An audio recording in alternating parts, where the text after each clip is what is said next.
हाँ देखिए इधर देखिए, ये लास्ट क्लास में हम लोग देख रहे थे रेस्ट एंड मोशन जो है वो, रेस्ट एंड मोशन जो है वो रिलेटिव टर्म्स होती हैं। इसका मतलब हुआ कि कोई भी चीज रेस्ट में है कि मोशन में है, ये उस चीज के अलावा ऑब्जर्वर पे भी डिपेंड करता है। जैसे अगर किसी पेड़ को आप ऐसे ही जमीन पर खड़े होकर देखते हैं तो पेड़ आपको कैसा दिखता है? मार डालेंगे। जब आप किसी पेड़ को जमीन से खड़े होकर देखते हैं तो वो पेड़ आपको कैसा दिखता है? रेस्ट में दिखता है। लेकिन वही चलते हुए ट्रेन में बैठ के जब आप खिड़की से उस पेड़ को देखते हैं, वो पेड़ आपको कैसा दिखता है? और ऐसा थोड़ा है कि मतलब हम लोग इमेजिन करते हुए हमको दिखता है। खिड़की से झांक के देखोगे तो पेड़ अभी तुमको कहाँ दिखेगा? वहां दिखेगा। थोड़ी देर के बाद तुम्हारे बगल में आएगा। मान लो अगर पेड़ बहुत सटा हुआ है, तुम चाहो तो पत्ती तोड़ भी सकते हो उसका। थोड़ी देर के बाद वो पेड़ कहाँ जाएगा? पीछे चला जाएगा। तो तुमको मोशन में दिखता है ना। तो अगर ऑब्जर्वर बदल गया तो उस पेड़ की स्थिति बदल जा रही है कि नहीं? खड़े होकर देख रहे हैं तो रेस्ट में है, चलते हुए ट्रेन में बैठ के देख रहे हैं तो आपको कैसा दिख रहा है? मोशन में दिख रहा है ना। तो हम लोग कहते हैं कि rest and motion relative terms है। अरे बोलो ना यार, ठीक है, बहुत बढ़िया। तो पढ़ा था हम लोगों ने कि absolute rest and motion is meaningless. ठीक उसी तरीके से अगर मान लो मैंने एक लाइन खींच दी और मैंने तुमसे बोला ये छोटा लाइन है कि बड़ा लाइन है, बताओ ये एक मीनिंगलेस सवाल है कि नहीं? हाँ, लेकिन अगर मैंने इसके सामने एक बड़ा लाइन के खींच के बोला कि ये छोटा है कि बड़ा है, अब छोटा है। छोटा लाइन खींच के बोला कि बताओ इसके रेस्पेक्ट में ये छोटा है कि बड़ा है, तो बड़ा है। तो सेम लाइन इसके रेस्पेक्ट में छोटा है, इसके रेस्पेक्ट में बड़ा है। आप समझ रहे हैं? तो बोलेंगे कि किसी भी चीज का छोटा होना और बड़ा होना भी एब्सोल्यूट नहीं होता है, वो भी क्या होता है? रिलेटिव होता है। अरे बोलो ना। वैसे ही अगर सिर्फ ये बोल दिया जाए कि फलाना चीज बताओ रेस्ट में है कि मोशन में है, तो ये एक मीनिंगलेस सवाल है जब तक कि आपको ये ना बताया जाए कि ऑब्जर्वर कहाँ है। बोलो ना। सिर्फ मैंने ऐसे ही बोला कि बताओ पेड़ रेस्ट में होता है कि मोशन में होता है, तो ये एक मीनिंगलेस सवाल है। बोलिए। लेकिन जब मैं ये बोलूंगा कि बताओ जमीन पर खड़े इंसान के रेस्पेक्ट में पेड़ कैसा होता है, तो रेस्ट में होता है, तो इस सवाल का कुछ मीनिंग हुआ। चाहे चलते हुए ट्रेन में बैठे हुए इंसान के रेस्पेक्ट में पेड़ कैसा होता है? मोशन में होता है। ठीक है, तो ये सब हम लोग देख रहे थे।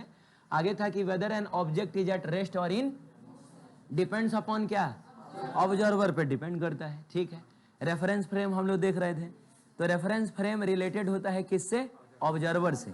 ऑब्जर्वर जहां खड़ा होता है वहां वो अपनी सुविधा के अनुसार एक्स एक्सिस, वाई एक्सिस और जेड एक्सिस ड्रॉ कर लेता है, और इसको बोला जाता है कार्टेशियन कोऑर्डिनेट सिस्टम। बोलो। ऑब्जर्वर के हाथ में होता है एक स्टॉप वॉच। इस पूरे कॉम्बिनेशन को बोला जाता है फ्रेम ऑफ रेफरेंस, या फिर हम इसको रेफरेंस फ्रेम भी बोला करेंगे। बोलो ना। तो देखा था ना हम लोगों ने, फ्रेम ऑफ रेफरेंस क्या होता है? It is a coordinate system. और कोऑर्डिनेट सिस्टम में हम कौन सा कोऑर्डिनेट सिस्टम लेते हैं? कार्टेशियन कोऑर्डिनेट सिस्टम लेते हैं, in which X, Y and Z axis are used. इन तीनों एक्सिस का यूज होता है। And at the origin of which, और इस कोऑर्डिनेट सिस्टम के ओरिजिन पे अरे कौन पड़ा होता है?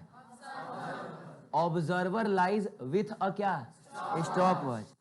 And when he starts observing the motion, जब ऑब्जर्वर मोशन को ऑब्जर्व करना स्टार्ट करेगा, ठीक है, हाँ, he starts his stop watch and time starts from t is equals to.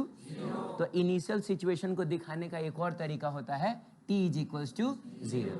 जैसे जब हम लोग फिजिक्स के क्वेश्चंस करेंगे ना, तो बोलेगा कि at t is equals to 0 velocity is equals to 5 metre per second. यानी हमको समझना पड़ेगा ये इनिशियल वेलोसिटी है।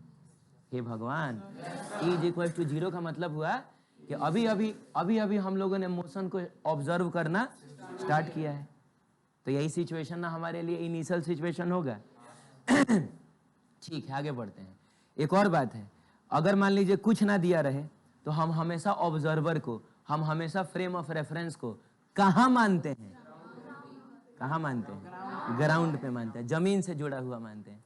जैसे कि कल मैंने आप लोगों से पूछा था कि पेड़ रेस्ट में होता है कि मोशन में होता है, तो आपने एक ऑब्वियस जवाब दिया था, रेस्ट में होता है, क्योंकि आपने ऑब्जर्वर को कहाँ माना था? ग्राउंड पे माना था, है कि नहीं? तो अगर कुछ ना दिया रहे तो हमेशा ग्राउंड को क्या माना जाता है? Reference frame. ठीक है, आगे बढ़ते हैं। पोजीशन वेक्टर देखा था हम लोगों ने।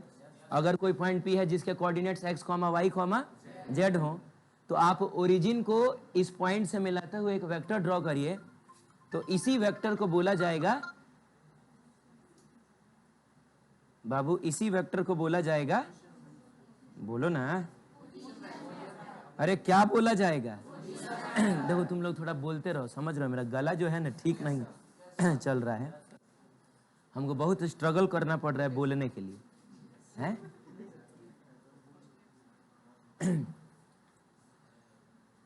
समझ रहे हो? अब हाँ, मैं कह रहा था कि आप ओरिजिन को इस पॉइंट से मिला दीजिए, तो इसी वेक्टर को बोला जाता है पोजीशन वेक्टर। और अगर पॉइंट के कोऑर्डिनेट्स x, y, z हैं, तो बताइए इस पोजीशन कोऑर्डिनेट को आप वेक्टर फॉर्म में कैसे लिखिएगा? तो x i cap plus y j cap plus z k cap ना। और अगर आपसे कोई पूछेगा कि ओरिजिन और इस पॉइंट के बीच का डिस्टेंस कितना है, तो कहीं ना कहीं हमसे इसकी लंबाई ही ना पूछी जा रही है। और वेक्टर की लंबाई का मतलब हुआ वेक्टर का मैग्नीट्यूड, और हम जानते हैं कि इसका मैग्नीट्यूड अगर हमको निकालना है, जिसको हम चाहें तो ऐसे भी रिप्रेजेंट कर सकते हैं, अंडर रूट आई कैप के कोफिशिएंट का स्क्वायर प्लस जे कैप के कोफिशिएंट का स्क्वायर प्लस के कैप का कोफिशिएंट का स्क्वायर ना। ये किया था, एक क्वेश्चन भी हम लोगों ने किया था, आपको याद आ रहा होगा। तो बोल रहा है कि एक पॉइंट है, बोलो ना, P, जिसके कोऑर्डिनेट्स हैं 6, 2, क्या 3, तो बोल रहा था कि पोजीशन वेक्टर बताइए कितना होगा? तो 6, अरे यार पोजीशन वेक्टर 7 होगा, पोजीशन वेक्टर 7 होगा। सिर्फ 7 लिख दोगे, वो एक वेक्टर है। तुम लिखोगे 6 i cap plus 2 j cap plus, हाँ। अब अगर पूछा जाए कि इस पॉइंट का ओरिजिन से डिस्टेंस कितना है, तो उसके लिए ना तुम इसका मैग्नीट्यूड निकालोगे, तो 6 स्क्वायर प्लस 2 स्क्वायर प्लस कितना, और शायद ये आया था 7 यूनिट ना जी, ये आया। चलिए अगला, अब हम कैसे पता करें कि कोई भी चीज रेस्ट में है कि मोशन में है? रेस्ट में है कि मोशन में है ना। तो उसके लिए सबसे पहले हम एक सिचुएशन देखते हैं जिसमें ये ट्रेन का एक कंपार्टमेंट है जिसमें 2 लोग आमने सामने बैठे हुए हैं। बोलिए ना, बस में ऐसे लोग बैठता है क्या? तुम लोग बोल रहे थे कि सर इसको आप बस मानिए, बस में आमने सामने लोग बैठता है। कौन सा? बहुत सट के तुम बैठ रहा है। ट्रेन का कंपार्टमेंट है, उसमें ना लोग आमने सामने बैठता है। हाँ बढ़िया है। तो इसका नाम है, मान लो ए, इसका नहीं सॉरी, इसका नाम है ए, इसका नाम है, और इसका नाम है सी, ऐसा हो गया। अच्छा, ये आदमी प्लेटफॉर्म पे खड़ा है, और बाबू ये ट्रेन रुका हुआ ट्रेन नहीं है, ये चलता हुआ ट्रेन है, वो अभी चल रहा है। अरे चलते हुए ट्रेन का मैंने फोटो खींच लिया है, तो फोटो खींच लोगे तो वो चीज तुमको रेस्ट में ही ना दिखेगा। अब जैसे मान लो कि इस पेन को मैं छोड़ूं है, तो बताओ मेरे छोड़ने के बाद ये मोशन में रहेगा कि नहीं? हर इंस्टेंट पे मोशन में रहेगा, जब तक ये किसी से जाकर टकरा ना जाए। तो बाबू इस पूरे रास्ते भर ये मोशन में था ना। लेकिन अगर तुमने रास्ते में कहीं इसका फोटो खींच लिया, तो उस फोटो में ये मूव करता तुमको दिखेगा। लेकिन फिर भी वो फोटो अगर किसी को तुम दिखाओगे और बोलोगे कि देख के बताओ ये पेन रेस्ट में होगा कि मोशन में होगा, तो क्या उसको नहीं समझ में आ जाएगा कि अगर ये किसी से जुड़ा हुआ नहीं है तो मोशन में ही होगा? हवा में कोई चीज रेस्ट में हो सकता है क्या? तो वैसे ही आप मानिए कि ये ट्रेन रेस्ट में ये मूव कर रहा है, ये किसी v वेलोसिटी से मूव कर रहा है। मैंने फोटो खींच लिया इसलिए वो आपको रेस्ट में दिख रहा है। बोलो जल्दी। तो अब है क्या कि ये तीनों एक दूसरे को ऑब्जर्व कर रहे हैं, तीनों एक दूसरे को देख रहे हैं ना। तो अभी हम फोकस करेंगे किस पर? ए पर। तो ए को ये बी भी देख रहा है और ये सी भी देख रहा है। बी और सी दोनों मिलकर किसको देख रहा है? ए को देख रहा है। तो हमको यही पता करना है कि किसके रेस्पेक्ट में ये रेस्ट में होगा और किसके रेस्पेक्ट में ये मोशन में होगा। मैं चाहता हूं कि आप कॉमन सेंस का यूज करके मुझको बता दीजिए। ये चलता हुआ ट्रेन है, ये चलता हुआ ट्रेन है, ये आदमी प्लेटफॉर्म पर चुपचाप खड़ा है, समझ रहे हो? हाँ, तो आपको बताना है कि ए किसके रेस्पेक्ट में रेस्ट में होगा, किसके रेस्पेक्ट में मोशन में होगा। ए बी के रेस्पेक्ट में कैसा होगा? रेस्ट में होगा। ये ट्रेन चल रहा है फिर भी ये ए बी के रेस्पेक्ट में रेस्ट में होगा। अच्छा सी के रेस्पेक्ट, अच्छा इसका नाम हम लोग सी लिख दिए, इसको बुरा नहीं ना लगेगा। हाँ ये बोलो कि इसके रेस्पेक्ट में ये कैसा होगा, हैं? देख रहे हो ऊपर वाला भी मेरी परीक्षा ले रहा है। हाँ क्या बोल रहे हो? नहाने का मन कर रहा है? नहाने की व्यवस्था नहीं है लेकिन धोने की व्यवस्था है। नहला तो मैं आपको नहीं सकता हूं लेकिन बोलिएगा तो मैं आपको धो सकता हूं। सी के रेस्पेक्ट में बताइए ए कैसा है, मोशन में। ये आपने कॉमन सेंस का यूज करके बोला है। आइए हम इसको थियोरेटिकली चेक करके देखते हैं कि ए किसके रेस्पेक्ट में रेस्ट में और किसके रेस्पेक्ट में मोशन में। ठीक है, तो सबसे पहले आपको पोजीशन वेक्टर ड्रॉ करना होगा। तो अगर ये बी ऑब्जर्वर है तो बी के रेस्पेक्ट में इसका पोजीशन बताओ ऐसा होगा कि नहीं। जा जा जा जा जा, ऑब्जर्वर कौन है? बी है, बी उसको देख रहा है। तो अगर ये ऑब्जर्वर है तो पोजीशन वेक्टर वो कुछ इसी टाइप का ना ड्रॉ करेगा ना। इसको बोला जाएगा position of A with respect to B, position of A with respect to B. नहीं समझ में आया? बहुत बढ़िया। सी भी तो इसको ऑब्जर्व कर रहा है, सी भी तो ऑब्जर्वर हो गया। ठीक है, एक ही सिचुएशन में एक से ज्यादा ऑब्जर्वर हो सकते हैं। अरे बोलिए ना, जैसा अगर मैं अपने आप को ऑब्जेक्ट मान लूं कि आप सारे लोग ऑब्जर्वर नहीं हैं, बहुत बढ़िया, तो ये भी इसको ऑब्जर्व कर रहा है। तो बाबू ये भी तो पोजीशन वेक्टर ड्रॉ करेगा, तो वो ऐसा ना ड्रॉ करेगा। इसको बोला जाएगा position vector of A, position vector of C का पोजीशन वेक्टर है। अरे पोजीशन वेक्टर ऑफ ए का पोजीशन है वो विथ रेस्पेक्ट टू। तो इस तरीके से हम लोग लिखेंगे। नहीं समझ में आया? बहुत बढ़िया। अब सुनिए, डेफिनेशन पहले मैं आपको समझा देता हूं कि अगर समय के साथ, किसके साथ? किसी ऑब्जर्वर के रेस्पेक्ट में किसी ऑब्जेक्ट का पोजीशन वेक्टर लगातार बदल रहा है तो हम कहते हैं कि वो ऑब्जेक्ट उस ऑब्जर्वर के रेस्पेक्ट में मोशन में है, अदरवाइज वो रेस्ट में है। आइए हम इस चीज को पढ़ लेते हैं। कहता है कि इफ द पोजीशन, तो जाहिर सी बात है पोजीशन वेक्टर ना होता है तो आप पोजीशन वेक्टर भी बोल सकते हैं, कोई दिक्कत नहीं है। If the position vector of a particle is continuously changing, अगर पोजीशन वेक्टर लगातार बदल रहा है विथ टाइम, समय के साथ, विथ रेस्पेक्ट टू, ये टू ना होगा, with respect to an observer, the particle is said to be in क्या?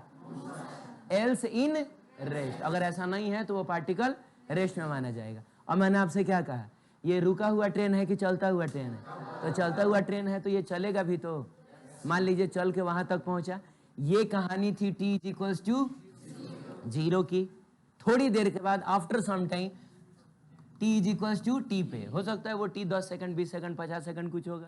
तो क्या 10-20 सेकंड के बाद भी अगर ये चलता हुआ ट्रेन है तो यही पे रहेगा? अरे वहां ना चला जाएगा। तो अभी भी ये और ये मिलके उसको ऑब्जर्व कर रहा है, अभी भी दोनों ऑब्जर्व कर रहा है। तो मैंने कहा कि भाई तुम थोड़ा पोजीशन वेक्टर ड्रॉ करके दिखाओ, तो बताओ ये अपना पोजीशन वेक्टर ऐसा ही ना ड्रॉ करेगा। नहीं समझ में आया क्या? और ये है पोजीशन ऑफ, इसको हमने ये कहा था ना, ए विथ रेस्पेक्ट टू बी। बोलो बाबू। और ये बेचारा तो चुपचाप खड़ा है, तो ये भी देख रहा है उसको। तो ये अगर पोजीशन वेक्टर ड्रॉ करेगा तो अब ऐसे ना ड्रॉ करेगा, ऐसे ना ड्रॉ करेगा। तो ये हो गया आपका position of B with, sorry, position of A with respect to. आप खाली बता दीजिए कि वो कौन सा पोजीशन वेक्टर है जो समय के साथ बदला है। क्या ये बदला है? ये बदला है? ये बदला है? नहीं बदला है। आप देखिए तो लंबाई में भी ये उतना ही है, यानी मैग्नीट्यूड भी नहीं बदला है और डायरेक्शन भी सेम है। तो ना मैग्नीट्यूड बदला ना डायरेक्शन बदला, इसका मतलब वेक्टर। तो इसके रेस्पेक्ट में इसका पोजीशन चेंज नहीं हो रहा है, इसका मतलब हुआ इसके रेस्पेक्ट में ये रेस्ट में है। और सही बात भी है। आप ट्रेन में बैठे होते हैं तो सामने बैठा इंसान आपको मोशन में दिखता है क्या? वो आपको रेस्ट में दिखता है। अरे हाँ तो बोलो। बहुत बढ़िया। लेकिन बाबू बताओ, सी के रेस्पेक्ट में ए का पोजीशन क्या लगातार बदल रहा है? बोलो ना। तो अभी देखो इतना सा है और वो इधर है, लेकिन थोड़ी देर के बाद देख रहे हो इतना सा हो गया, और वो भी उधर है कि नहीं। तो मैग्नीट्यूड भी बदला है और डायरेक्शन भी बदला है, भयंकर बदलाव है ये, सब कुछ बदल गया। इसका मतलब हुआ कि पोजीशन वेक्टर में चेंज हुआ है, और पोजीशन वेक्टर में अगर चेंज हुआ है तो हम बोलेंगे कि इसके रेस्पेक्ट में ये मोशन में है। बोलिए, ट्रेन में अगर कोई बैठा होता है और ट्रेन आपके सामने से गुजर जाए तो उसमें बैठा इंसान आपको कैसा दिखता है, मोशन में दिखता है। तो एक ही आदमी इसके रेस्पेक्ट में रेस्ट में है, इसके रेस्पेक्ट में मोशन में है। Is it clear? आप देख लीजिए आपकी किताब में ये सारी बातें ठीक ऐसी ही लिखी हुई हैं। समझ में आ रहा है? Here position of A, hello, position of क्या, विथ रेस्पेक्ट टू, जिसको हम आर ए भी बोलेंगे, position of A with respect to B is not changing with time, बदलाव नहीं हो रहा है। So A is at rest with respect to B, but position of A with respect to C is continuously changing. अरे बाबू कहने का अभी यहाँ है, थोड़ी देर के बाद जब ट्रेनवा यहाँ होगा तो पोजीशन ऐसा ना होगा, पोजीशन ऐसा ना होगा, ऐसा ना होगा, ऐसा ना होगा, और बदलेगा ही। ये लगातार बदल रहा है और आगे जाएगा, बहुत बढ़िया, जाके टकरा जाएगा बोर्ड से। But the position of A with respect to C is continuously changing, so A is in motion with respect to C. आई बात समझ में? आगे बढ़ते हैं, अब बात करेंगे डिस्प्लेसमेंट की ना बाबू। तो इससे पहले कि हम डिस्प्लेसमेंट का डेफिनेशन देखें, मैं आपसे एक चीज पूछना चाहूंगा कि अगर आपके पास कुछ इस तरीके के 3 वेक्टर्स हैं, जिसमें ये है बाबू ए, ये है बी, ये है सी, आपको बताना है कौन से 2 वेक्टर्स को जोड़ने पर आपको तीसरा वेक्टर मिल रहा है। हाँ, ए और बी को जोड़ेंगे तो सी नहीं मिल जाएगा। इतने होशियार तुम लोग कब से हो गए हो, हैं? तुम बताओ तो, ए और बी, ए और सी को जोड़ने पे बी मिल जाएगा। कैसे कैसे? कोई एक आदमी हाथ उठा के बता। हाँ बोलो। नहीं, तुम बैठो, तुम नहीं बोलेगा। हाँ बोलो। पहले के हेड पे दूसरे का, जो मैंने इसके हेड पे इसका टेल है, तो इसीलिए हम इन दोनों को जोड़ेंगे तो ये मिलेगा। अगर तुम ऐसा बोलना चाह रहे हो तो बिल्कुल सही बोल रहे हो। अरे उन्हीं लोगों को जोड़ा जाता है जो सेम ऑर्डर में होते हैं। जा, सेम ऑर्डर में दिस एंड दिस ही ना है। अरे सेम ऑर्डर में होने का मतलब समझ रहे हो, हम खट खट कर सके। देखो ना, खट खट नहीं हो गया, ये सेम ऑर्डर में नहीं है। क्या ये उस ऑर्डर में है? नहीं। तो जो सेम ऑर्डर में होता है ना, उनको जोड़ने से वो मिलता है जो ऑर्डर बिगाड़ रहा है। कौन ऑर्डर बिगाड़ रहा है? ये। अरे तीनों सेम ऑर्डर में पता है कब होता है? जब ऐसा, ऐसा और ऐसा होता, खट खट खट खट खट। समझ रहे हो? ये देख रहे हो क्या हो रहा है? तो यहाँ बोला जाएगा तीनों सेम ऑर्डर में, लेकिन यहाँ पर सिर्फ यही दोनों ना सेम ऑर्डर में। तो इसका मतलब हुआ दिस प्लस दिस, यानी कि A plus C is equal to कितना? समझ में आया? वाह क्या बात है। तो और एक और पूछ लूँगा ऐसा ही टाइम पास के लिए, ठीक है? बताओ, एक ऐसा है, बताओ, एक ऐसा है और बोलो एक ऐसा है। इसको मैंने कहा ए, इसको मैंने कहा बी, इसको मैंने कहा, बताओ अब की बार किसको जोड़ने पर हमको कम लगा? ऐसा नहीं ना कि तुम लोग परिक गया है, तुम लोगों को लग रहा है कि हमेशा ए और सी को जोड़ने पर बी ही मिलता है। तुम लोग सोच समझ के बोल रहा है। तुमने ढूंढा कि कौन से 2 वेक्टर सेम ऑर्डर में हैं, तो क्या तुमको ए और सी मिला है? सी और ए ना मिला है। मैंने बात बराबर है, कोई दिक्कत नहीं है, लेकिन देखा जाए तो सी और ए ना सेम ऑर्डर में है और ये ऑर्डर बिगाड़ रहा है। तो यहाँ पे हम बोलेंगे कि सी प्लस ए बराबर कितना बी। ऐसा घबराइए मत, आप ए प्लस सी भी बोलिएगा वो भी सही है। तो इतना समझ रहे हैं ना? बहुत बढ़िया। तो अगर इतना समझ रहे हैं तो आइए हम डिस्प्लेसमेंट देखते हैं कि क्या होता है। तो चलिए, एक्स वाई और जेड एक्सिस आपको दिख रहा है। एक पॉइंट है जिसके कोऑर्डिनेट्स हैं x1, y1, z1। तो अगर हम उसको इंडिकेट करने वाले पोजीशन वेक्टर को ड्रॉ करें तो ऐसा ही ना होगा। और चलिए हम इसको r1 कह देते हैं। r1 का मतलब हुआ इनिशियल पोजीशन। थोड़ी देर के बाद वो जो पॉइंट है या वो जो पार्टिकल है वो वहां से चल के पहुंचता है वहां। ओए लड़का, कहाँ? तो कहाँ तुम देख रहा है? अरे पी से चल के कहाँ पहुंचा है? क्यू तक पहुंचा है, जिसके कोऑर्डिनेट्स कितने हैं? x2, y2, z2। अब जैसे मान लीजिए कि कोई मच्छर उड़ रहा है, यहाँ से चल के यहाँ पहुंच गया, तो आपको नहीं लग रहा है कि x, y, z तीनों बदल गया? अरे बोलो ना। मैंने कहने का मतलब है कि यहाँ तक आने के लिए मान लो this plus this plus this. अरे बोलो ना, x में इतना, y में इतना और z में यहाँ तक आने के लिए क्या x में अब उतना ही चलना पड़ेगा, y में उतना ही चलना पड़ेगा, z में। आप समझ रहे हैं ना। तो अगर पोजीशन चेंज होगा तो जाहिर सी बात है उसके कोऑर्डिनेट्स भी चेंज होंगे। तो x2, y2, z2 हो गया। अब फाइनल पोजीशन को अगर मैं ड्रॉ करूं तो ऐसा ही ना होगा। चलो उसको हम लोग R2 कह देते हैं। क्या कह देते हैं? R2 कह देते हैं। अब हमको पता करना है कि इसमें डिस्प्लेसमेंट कितना हुआ है। अरे तो यहां से चल के यहां पहुंचे तो डिस्प्लेसमेंट इसी को ना बोला जाएगा। और डिस्प्लेसमेंट को डिनोट किया जाता है S से। कैसे डिनोट किया जाता है? तो भाड़ में गया डेफिनेशन, इसको हम अपने से डिराइव कर लेंगे। आपको एक ट्रायंगल दिखाई दे रहा है, उस ट्रायंगल को गौर से देख कर बताइए तो किन दो लोगों को जोड़ने पर आपको कौन सा तीसरा मिल रहा है? बताइएगा जरूर सब लोग। हाँ, R1 और R2 को जोड़ने पर S मिल रहा है। गलत बोल दिया मैंने। R1 और S को जोड़ने पे R2 मिल रहा है, क्योंकि ये और ये ना सेम ऑर्डर में है। बहुत बढ़िया। तो इसका मतलब है तुम समझ गए हो कि R1 प्लस S बराबर क्या? R2। Is it clear? अब एक काम करिए ना, आपको S ना निकालना है तो R1 को उधर लेके जाइए। तो अगर ये उधर गया तो बताइए S बराबर क्या होगा? R2 minus R। अरे यार, ये तो final position minus initial position लिखा है, और मैंने आपको बताया है फाइनल माइनस इनिशियल का मतलब होता है चेंज। क्या होता है? And change is denoted by, अगर चेंज अच्छा खासा है तो डेल्टा से डिनोट करते हैं, इनफाइनाइटली स्मॉल है तो डी से। ये तो अच्छा खासा ना चेंज हुआ है पोजीशन में, हल्का सा चेंज थोड़े हुआ है। तो इसीलिए चेंज को हम डेल्टा से डिनोट करेंगे और लिख देंगे R। ये लिखा हुआ है change in position. Change in R क्या होता है रे? चेंज इन पोजीशन लिखा हुआ है ये। बोलो ना। तो displacement is defined as change in, और क्या तुमने ये खुद से डिराइव नहीं कर लिया है उस ट्रायंगल को देख के? अरे बोलो ना। देखो ना, वही चीज तो लिखा हुआ है, it is defined as the change in. बस 3 वर्ड्स का डेफिनेशन है। डिस्प्लेसमेंट का मतलब होता है चेंज इन पोजीशन। अब आप मुझको बताइए कि R1 आप कितना लिखिएगा? R1 कितना लिखिएगा?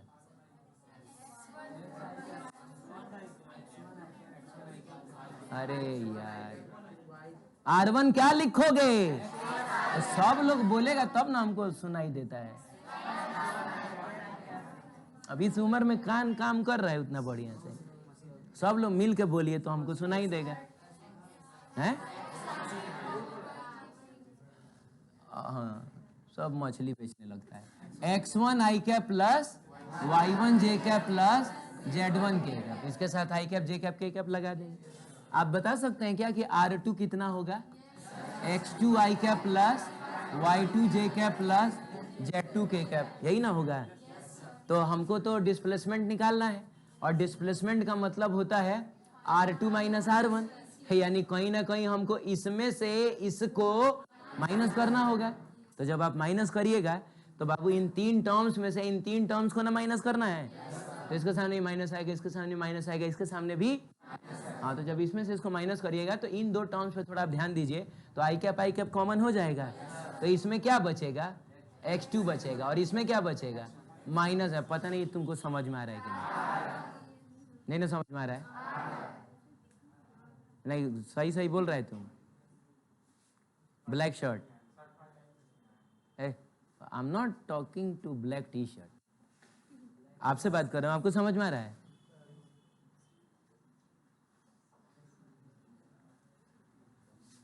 देवता, मैंने इतना एक्सपेक्ट किया है आप लोगों से, ये शुरू से मैं बोलता आ रहा हूं कि जोड़ घटाओ गुना भाग आना चाहिए। अरे तो तुम जब R2 में से R1 को घटाओगे का मतलब हुआ इन 3 टर्म्स में से इन 3 टर्म्स को घटाओगे तो दिस माइनस का साइन लगा के दिस लिखोगे। तो छठा क्लास में हो कि मैं लिख के दिखाऊं? तो ये जो माइनस माइनस यहाँ आएगा वो तीनों के पास ना जाएगा, हैं? तो ये तीनों प्लस में रहेगा, ये आ जाएगा माइनस में, ये माइनस में, ये माइनस में। अरे यार, अब इसमें और इसमें क्या कॉमन है? आई कैप कॉमन है, तो इसमें क्या बचेगा? अरे आई कैप कॉमन ले लिए, इसमें क्या बचेगा? इसमें x2 बचेगा, उतना बोला। तेज काहे बनते हो तुम लोग? इसमें क्या बचेगा? x1 बचेगा, माइनस x1 ना बचेगा। तो वही तो मैंने लिखा है, x2 माइनस x1। तेरे की फिर दोबारा समझाऊं? रुको रुको। x2 आई कैप माइनस x1 आई कैप अगर कहीं लिखा रहे, तो अगर हम इस आई कैप को कॉमन ले लेंगे तो x2 माइनस x1 नहीं बचेगा। तो वही चीज है। चलिए जल्दी बताइए, तो इसमें और इसमें क्या कॉमन होगा? तो इसमें क्या बचेगा और इसमें क्या बचेगा? माइनस। तो ऐसा बोलोगे तब ना मजा आएगा।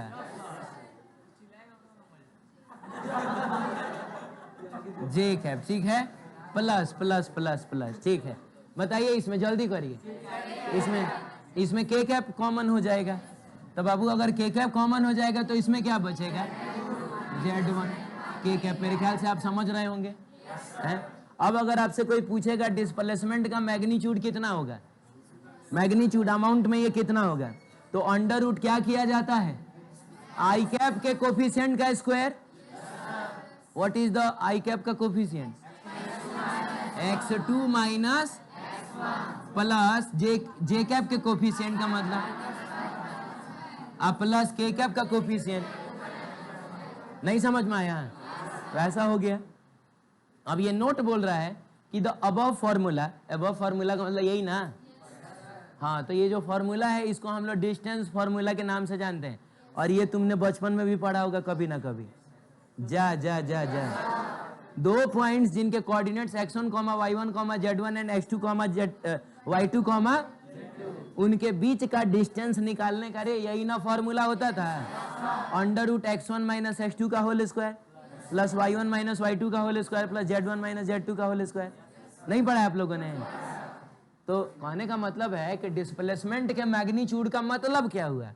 इस पॉइंट और इस पॉइंट के बीच का डिस्टेंस ही ना हुआ, शॉर्टेस्ट डिस्टेंस। बोलिए ना। चलिए तो देख लीजिए ये सारी चीजें, आपके किताब में भी ऐसे ही लिखा हुआ होगा सब। वेयर इज द किताब? अरे ये हो चुका है। तेरी वाला।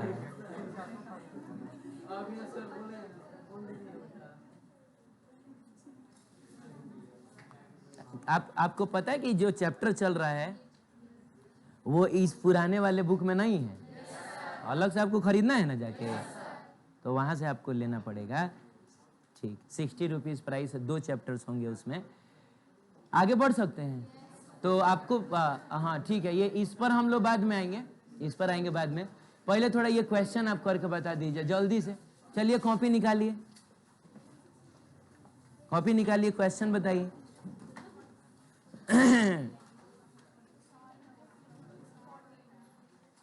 सुनिए, अगर बारिश के दिन आप एब्सेंट करिएगा ना, ऐसे तो कभी कभी मैं छोड़ भी दूंगा, बारिश के दिन एब्सेंट करिएगा, ये सारे ये जितना सारा पनिशमेंट है ना, ये सब 4 गुना होके मिलेगा। 4 डंडा की जगह 16 डंडा दूंगा मैं तुमको।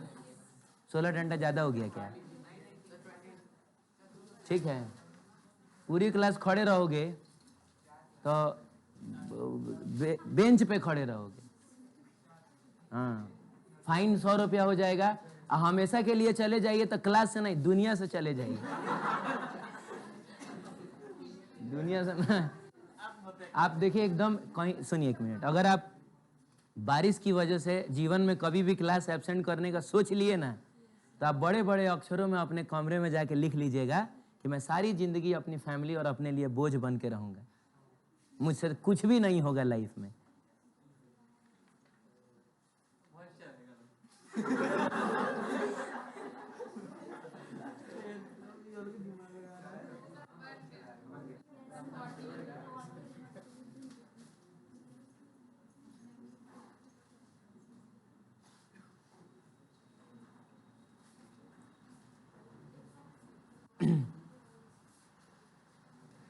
चलो ठीक है, बताओ अ पार्टिकल मूव्स फ्रॉम कहां टू कहां?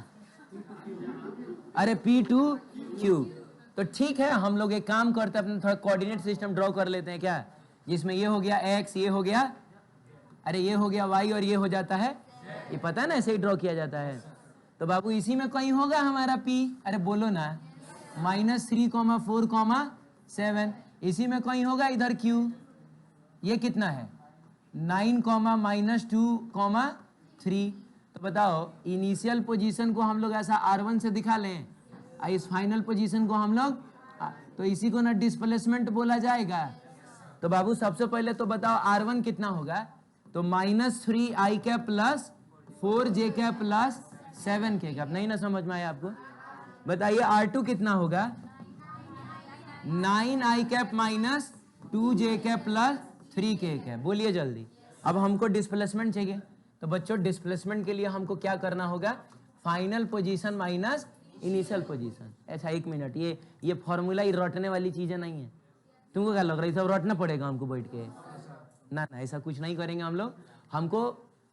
हमको डेफिनेशन पता होना चाहिए कि डिस्प्लेसमेंट का मतलब होता है चेंज इन पोजीशन, और चेंज इन पोजीशन का मतलब हुआ final position minus initial position. अब आइए तो बताइए, तो इसमें से इसको आप घटाइएगा, आपको कितना मिलेगा?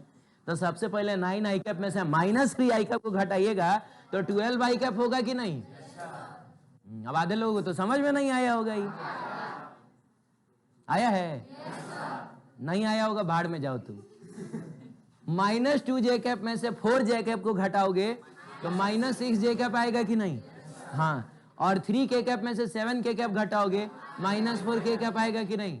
अरे आएगा ना। तो ये हो गया डिस्प्लेसमेंट। अब पूछ रहा होगा फाइंड द, हाँ also find the magnitude of displacement.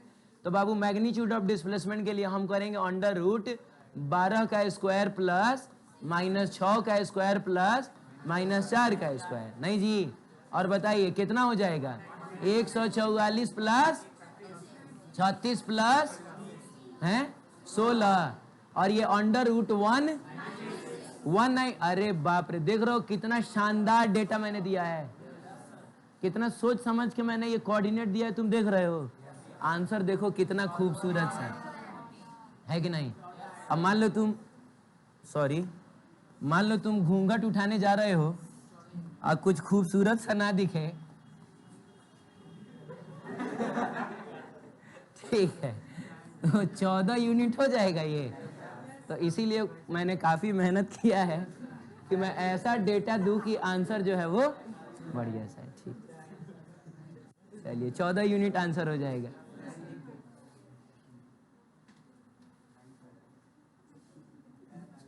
अरे ये दोबारा भी समझना है क्या तुमको?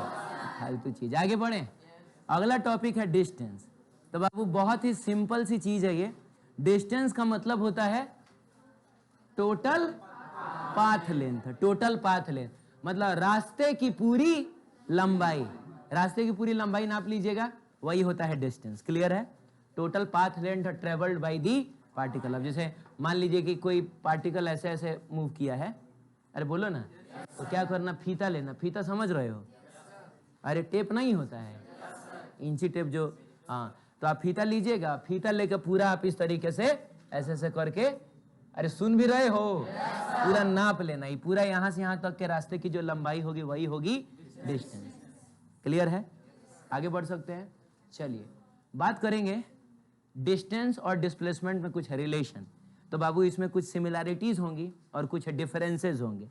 तो द पहला पॉइंट इज अ सिमिलैरिटी, जो कहता है ऐसा यूनिट ऑफ बोथ, यानी कि डिस्टेंस एंड क्या होता है, को पता है डिस्टेंस भी मीटर में मेजर होता है और डिस्प्लेसमेंट भी, लेकिन दूसरा जो है वो एक टाइप का डिफरेंस है।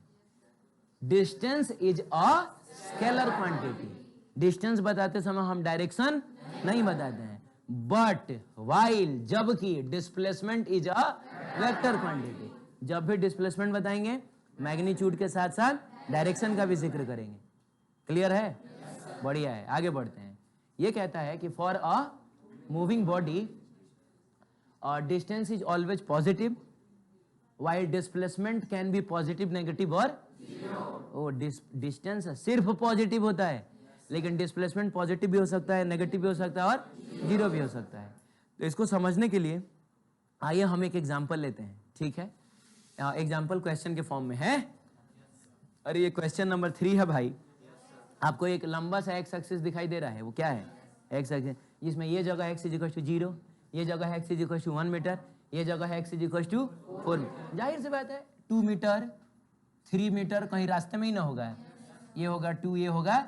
ठीक उसी तरीके से पीछे आओगे तो डायरेक्ट यहाँ दिया हुआ है -4, तो बाबू यहाँ पर कहीं होगा क्या? -1, यहाँ पर कहीं होगा, यहाँ पर कहीं होगा। उतना स्केल में मत मेजर करना, मैंने ठीक है चलेगा। तो कहने का मतलब है कि एक पार्टिकल जो t इज इक्वल टू 0 पर कहाँ है बताओ? मैंने यहाँ है का मतलब हुआ x इज इक्वल टू 1 पे है। अरे बोलो ना, x इज इक्वल टू कहाँ है? 1 पे है। बहुत बढ़िया। तो ये जो, अच्छा चलो ठीक, एक्चुअली एक पॉइंट पीछे छूट गया था, उसी की याद आ रही थी मुझे। ये वाला बता दूं पहले? ये बता देता हूँ, अब मान लो कि बीच बीच में याद आएगा, ठीक बात नहीं ना है? हाँ, ये पॉइंट कहता है कि जब हम मोशन इन 1 डायमेंशन की बात करेंगे, हम मोशन इन स्ट्रेट लाइन की बात करेंगे। हे भगवान, मोशन इन स्ट्रेट लाइन के लिए ना सिर्फ एक ही एक्सिस काफी है। अरे बोलो, अगर मान लो कोई पार्टिकल बस इसी लाइन में मूव कर रहा है तो इसको डिस्क्राइब करने के लिए सिर्फ एक्स एक्सिस काफी नहीं है क्या? तो याद रखिएगा, मोशन इन 1 डायमेंशन या फिर मोशन इन स्ट्रेट लाइन को ना हम लोग कहते हैं रेक्टिलिनियर मोशन। क्या कहते हैं? Rectilinear motion. लेकिन वही मोशन अगर कर्व्ड हो जाए, जैसे मान लीजिए कि इस पेन को मैंने फेंका, अरे ऐसा ना था, तो क्या ये मोशन इन स्ट्रेट लाइन है? नहीं है। इसको बोला जाता है कर्विलिनियर मोशन। क्या बोलते हैं? कर्विलिनियर मोशन कहते हैं ना। तो मोशन इन 2 डायमेंशन अगर है, बोलो बाबू, मोशन इन 2 डायमेंशन अगर है, 2 डायमेंशन अगर कुछ ऐसा कहानी है, ठीक है, तो इसको डिस्क्राइब करने के लिए एक एक्सिस काफी नहीं है। आपको एक्स एक्सिस तो ड्रॉ करना ही पड़ेगा, साथ ही साथ आपको क्योंकि ये आगे तो बढ़ा ही है, लेकिन साथ ही साथ ऊपर और नीचे भी तो हुआ है। तो इसीलिए मिनिमम आपको कितने एक्सिस की रिक्वायरमेंट होगी? 2 एक्सिस की। ये देखो प्रैक्टिकली हम लोग समझ सकते हैं। मान लो किसी ने छक्का मार दिया, अरे क्रिकेट चल रहा है, तुम चुप रहेगा? तुम्हारे को पटीदार आता है शाम वाले बैच में, वो भी ऐसा ही बोलता है। नहीं सॉरी, शाम वाले बैच में मतलब 12th क्लास में आता है, इसके बाद आएगा वो, ठीक है। कल उसको बहुत मार मारे, माने ये इस कोचिंग के इतिहास में उतना कोई नहीं पिटाया होगा। ऐसे ही वो बीच बीच में बोलता था, तो वो बोलता था तो सब लोग एंजॉय करता था, मैं भी एंजॉय करता था। तो पीछे वाला सब बोलता था कि सर उसको भेजिए ना पीछे। ठीक है। तो कल क्या हुआ कि वो पीछे जाके बैठ गया, मैं बुला रहा था कि तुम आओ इधर आओ।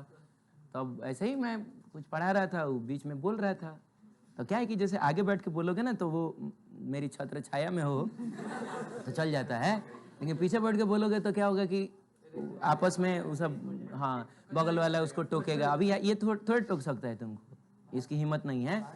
हाँ, बाहर ठोक सकता है लेकिन यहाँ टोक नहीं सकता है।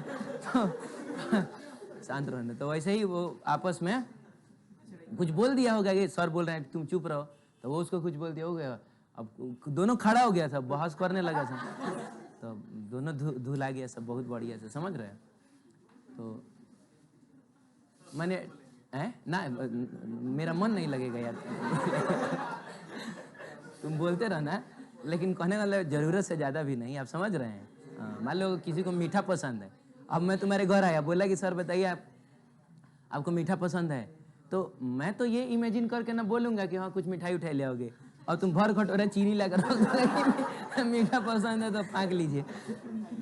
तो कहने वाला कोई भी चीज जरूरत से ज्यादा अच्छा नहीं लगता है। ठीक है, इधर देखिए, ये कह रहा था मैं कि अगर ये, हाँ, किसी ने क्या किया, तो अब उस बॉल को तुमको देखना है। बॉल को क्या करना है? तो तुम बॉल को देखते समय देखना अपनी मुंडी के साथ 2 हरकत तुम करोगे। एक तो ये वाला हरकत करोगे, अरे ये करोगे ना, क्यों करोगे? क्योंकि उसने देखो ना कितना ऊपर गया है, या फिर नीचे आया तो कहाँ गिरा, क्यों कोई पकड़ लिया कि बाउंड्री के बाहर चला गया। अरे बोलो। लेकिन साथ ही साथ एक और हरकत करोगे, ये भी करोगे, ये ये ऐसा पता नहीं किसी मूवी में है, कौन सी मूवी में है ना, वो किसी को देखता है तो ऐसे करता है। परेश रावल शायद ऐसा कर, खैर छोड़ो, हटाओ। मैं कह रहा था कि बाबू आप 2 हरकत करिएगा उस बॉल का पाथ ट्रैक करने के लिए। एक तो आप ऐसे करके ऐसे करिएगा, हालांकि ये दोनों एक साथ आपको करना है। देखिए, अच्छा बॉल को आप देख कैसे रहे, ऐसे ही ना देख रहे हो, तो इस दौरान तुम देखो, तुमने अपनी मुंडी को ऐसे भी किया है और ऊपर से नीचे भी किया है, तो आपको नहीं लग रहा है कि आपकी मुंडी का जो रोटेशन है वो 2 एक्सिस में हुआ है? तो ये ऐसे, ये भी रोटेशन है एक टाइप का, और ये भी तो रोटेशन है। तो जाहिर सी बात है ये वाला रोटेशन कौन सा एक्सिस में हुआ है? ऐसा वाई एक्सिस में हुआ है, और ये वाला, तो ये जो पूरा मोशन है इसको डिस्क्राइब करने के लिए आपको एक्स और वाई दोनों चाहिए। लेकिन अगर मान लीजिए कोई मच्छर मूव कर रहा है, इसे मूव कर रहा है, तो आप बताइए उसके मोशन को डिस्क्राइब करने के लिए हमको 3 डायमेंशन चाहिए, क्योंकि मच्छर जो है वो एक्स में भी जा सकता है वो, और इवन वो जेड में भी जा सकता है। आप समझ रहे हैं? तो इसको बोला जाता है मोशन इन 3D। क्या बोला जाता है? मोशन इन 3D बोला जाता है ना। तो यहाँ पर नोट ये था ना बाबू, नोट ये था कि अगर हम मोशन इन स्ट्रेट लाइन की बात करें तो हम सिर्फ एक ही एक्सिस से काम चला सकते हैं, और वो एक्सिस जाहिर सी बात है कौन होगा? एक्स एक्सिस होगा। तो एक डायरेक्शन को प्लस एक्स बोल देंगे, एक डायरेक्शन को माइनस एक्स बोल देंगे ना। और हम लोग आई कैप, जे कैप, के कैप का इस्तेमाल नहीं करेंगे। अगर मोशन इन 1 डायमेंशन है तो आई कैप, जे कैप, के कैप यूज करने की जरूरत, बस एक डायरेक्शन को आप प्लस बोल दीजिएगा, एक डायरेक्शन को आप, और आपका काम हो जाएगा। सारा कैलकुलेशन एकदम स्केलर वाला होगा। देखो, ऐसा कुछ नया बात नहीं बता रहा हूं मैं। क्या तुमने 9th 10th में, या 9th में ही, 10th में तो नहीं, क्या तुमने डिस्प्लेसमेंट, वेलोसिटी, एक्सेलरेशन, फोर्स नहीं पढ़ा है? बिल्कुल पढ़ा है। लेकिन तुमने आई कैप, जे कैप, के कैप पढ़ा है? इसलिए नहीं पढ़ा है कि क्योंकि तुम वहां सिर्फ मोशन इन क्या पढ़ते थे?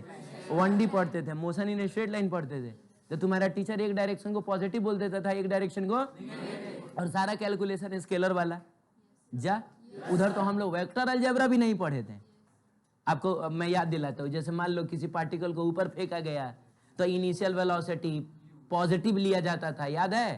प्लस मान लीजिए 4 मीटर पर सेकंड है, तो एक्सेलरेशन नीचे ना होता है? जा, एक्सेलरेशन नीचे ना होता है। तो याद है हम उस एक्सेलरेशन को ऐसा माइनस जी लिया करते थे ना, क्योंकि बाबू ये भी कहीं ना कहीं मोशन इन स्ट्रेट लाइन। आप देखिए, इसको अगर मैं फेंकूंगा और ये वापस आएगा तो सेम रास्ते को ना उसने रिट्रेस किया है। अरे जैसा गया उसी रास्ते पे ना वापस आ गया, तो ये भी मोशन इन स्ट्रेट लाइन है। तो हम एक डायरेक्शन को पॉजिटिव मान लेंगे, एक डायरेक्शन को, जो चीज ऊपर हो रहा है सब पॉजिटिव, जो नीचे हो रहा है सब। क्लियर है? आई कैप, जे कैप, के कैप इस्तेमाल करने की जरूरत, हाँ, लेकिन मोशन इन 2D या 3D हो जाए।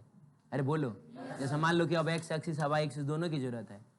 अरे बोलिए ना, तो ये हुआ प्लस, ये हुआ माइनस, ये हुआ प्लस, ये हुआ माइनस, तो सिर्फ प्लस बोलने से काम चलेगा ना? तब कंफ्यूजन हो जाएगा कि एक्स का प्लस की वाई का प्लस। तो अब आपको बताना पड़ेगा कि ये है आई कैप और ये है आपका आई कैप और ये है आपका जे कैप। क्लियर है? तो आइए ये नोट पढ़ लेते हैं, फिर नेक्स्ट क्लास में मिलेंगे तो हम वो सब एग्जांपल्स देखेंगे।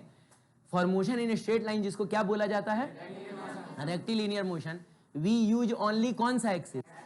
X axis, the 2 directions. अब जब एक्स एक्सिस है तो 2 ही डायरेक्शन ना होगा, हाँ, 2 directions can be specified by plus and minus. Clear है? बोलिए। तो चलिए इस वाले पॉइंट को जो हमने अभी छोड़ दिया है, कल मिलते हैं तो डिस्कस करते हैं इस एग्जाम्पल के साथ।